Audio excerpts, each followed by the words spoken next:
5 things I wish I knew before I started life coaching. If you're a life coach who's struggling to grow your business, even if you believe you have all of the characteristics of a great life coach, but you don't know where to begin, this video is for you. Now, most life coaches struggle to make any real money because they're missing some business fundamentals that no one talks about in certification programs. I've helped over 30,000 life coaches learn how to actually make money as a coach. We've worked with coaches who've gone from 0 clients to consistent 10K months, coaches who've sold out their group programs or filled their private coaching to capacity, and many coaches who've built 6-figure or multiple 6-figure businesses. And in this video, I'm gonna go through 5 things I wish I knew before I started life and career coaching that could save you years of struggle. So if you're a new or aspiring coach who wants to start or grow your business, please watch this video until the end and you'll learn exactly what I know now. All right, let's get into it. The very first thing I wish I knew before I started life coaching, and something that trips up so many new coaches, is this: your coaching certification does not equal business success. Now, don't get me wrong, getting certified is a fantastic personal journey and it teaches you an incredible skill set: how to coach people, how to ask powerful questions, how to guide people to understanding their own insights and push through fear and procrastination and doubt and achieve their goals.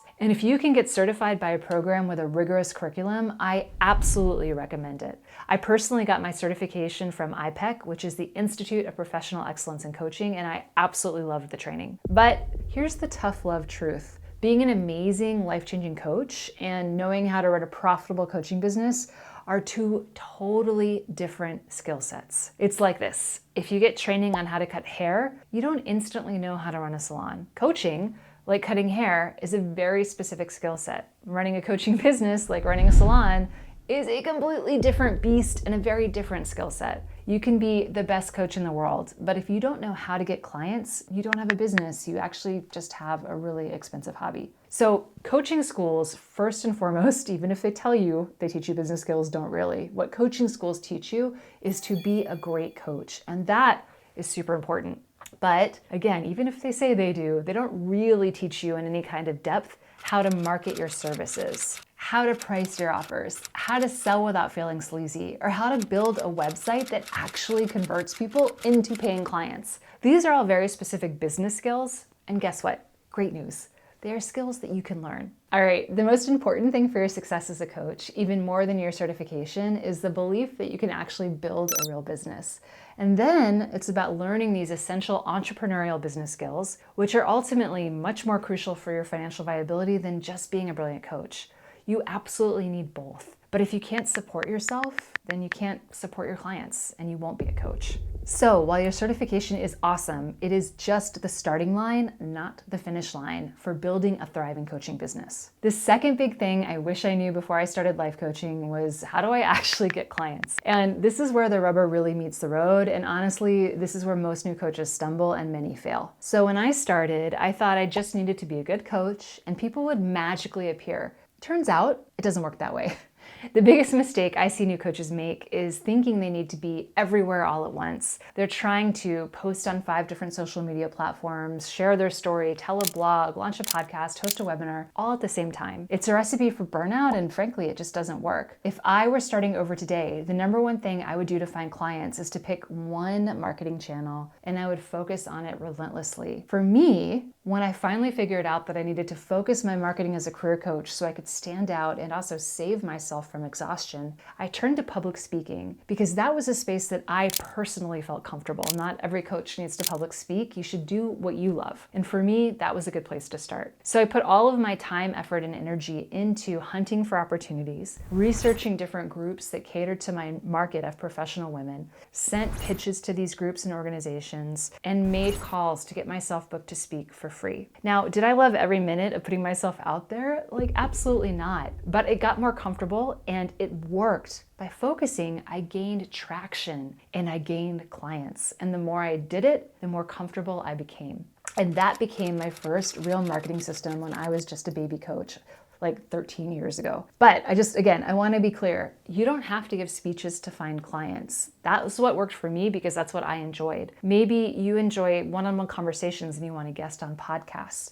Or perhaps you just really enjoy building relationships, so you want to focus on referral partnerships. The key is to pick one marketing platform that you don't hate, that you might actually enjoy, and get really, really good at it. Focus is your superpower in business. And speaking of who you're talking to, please stop trying to market to everyone on the planet. That's a surefire way to connect with absolutely no one. You need to get super clear on exactly and specifically who you are going to serve so you can find them. So what's their big goal? What words do they use to describe their problem? You want your potential clients to feel like you were inside their head when they read something you wrote, or look at something you produced, or when they hear something that you said. This is how you build connection and trust, both of which are super important things in coaching.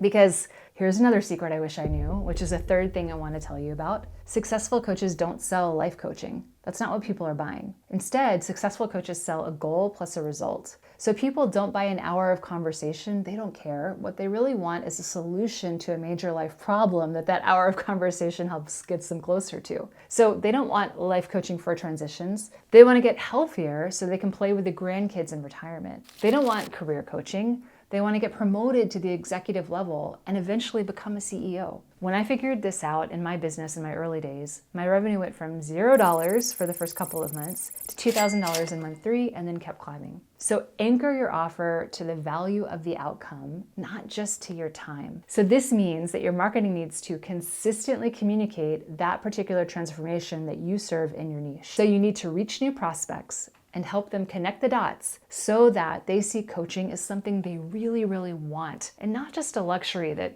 doesn't really mean anything to them. It takes a lot of consistent marketing to a fair number of people in order to make a real living as a coach. And most of the time, if you feel like you're failing as a coach entrepreneur, it's not because you are a bad coach, not at all. It's just because you haven't reached enough people yet. So consistent marketing is key to reaching those new prospects and to keeping your business pipeline full. The fourth thing I wish I knew before I started life coaching is something I touched on in the first section of this video, but it's so important that it deserves its very own spotlight, and that is mindset. A key to being a successful coach is the belief that you can actually do it, and more importantly, that you are worth it. And you are. But one of the biggest mental hurdles for new coaches is fighting the guilt around making money from helping people. We get into coaching because we want to serve and we want to make a difference and we want to transform lives. And then when it comes time to actually charge for that very profound impact, a lot of coaches freeze. It's normal. It happens to all of us. And in your head, you might be thinking, who am I to charge this much?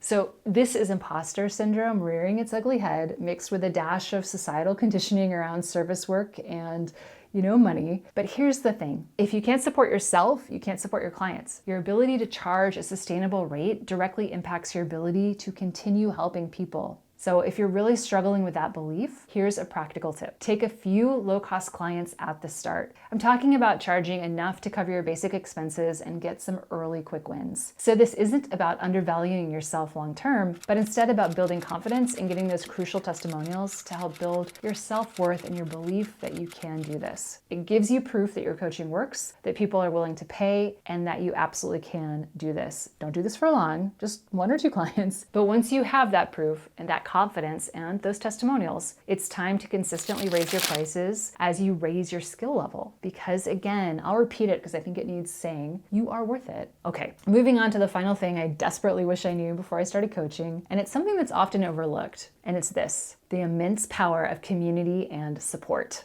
Look, entrepreneurship, especially in the early days, can be incredibly lonely.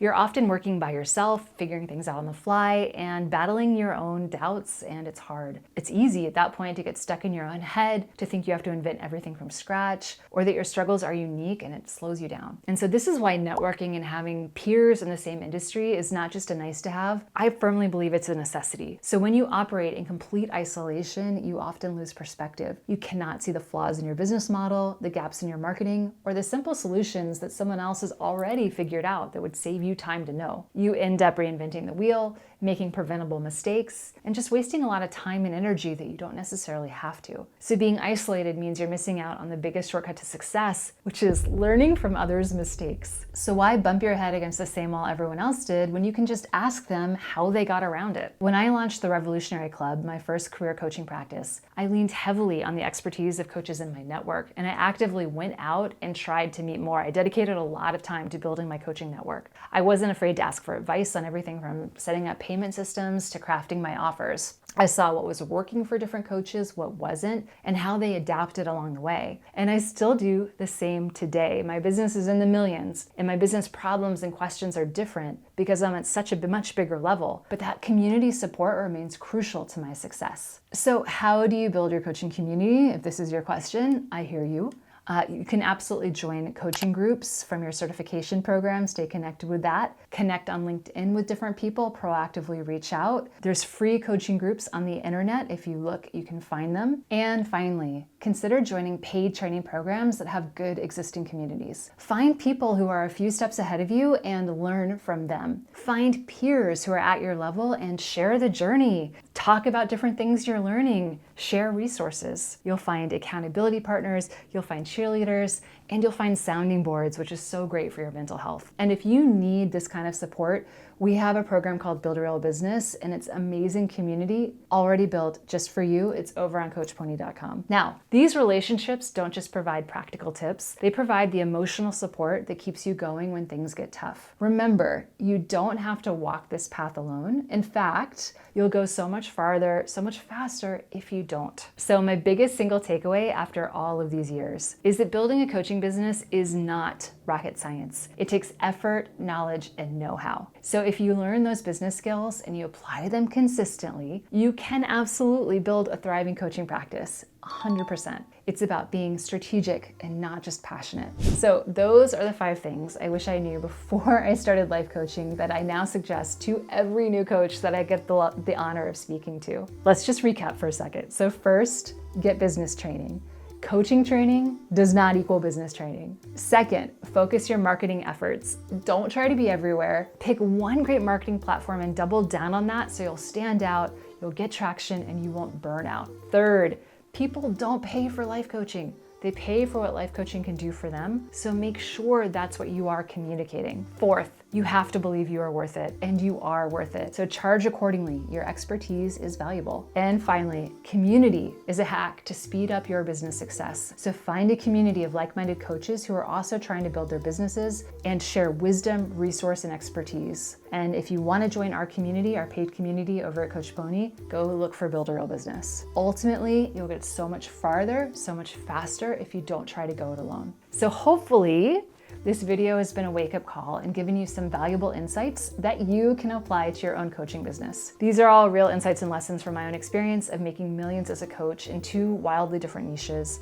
And I don't want to just leave you here. I do have a gift. I do have something extra which will help you on your journey even more than this particular YouTube video. So I've recorded a free masterclass on how to get your very first clients as a life coach, how to find people. So I'm going to show you the exact 2-step process to find paying clients in your niche without spending money on ads or needing social media expertise. So if you hate Instagram, you don't have to do it. In this training, I'll reveal the biggest marketing mistake that stops most coaches from getting clients. I'll show you how to end the struggle and start seeing improvement. And we'll talk about exactly where to find paying clients in a way that really suits you and your personality. So you can join the 15,000 coaches who've already followed my advice by clicking the first link in the description down below. Finally, just a favor, make sure to like and subscribe if you found this video useful, and click here to watch my video on how to start a 6-figure coaching business from scratch in 2025. And that's what I've got for you today. So I will see you in the next video.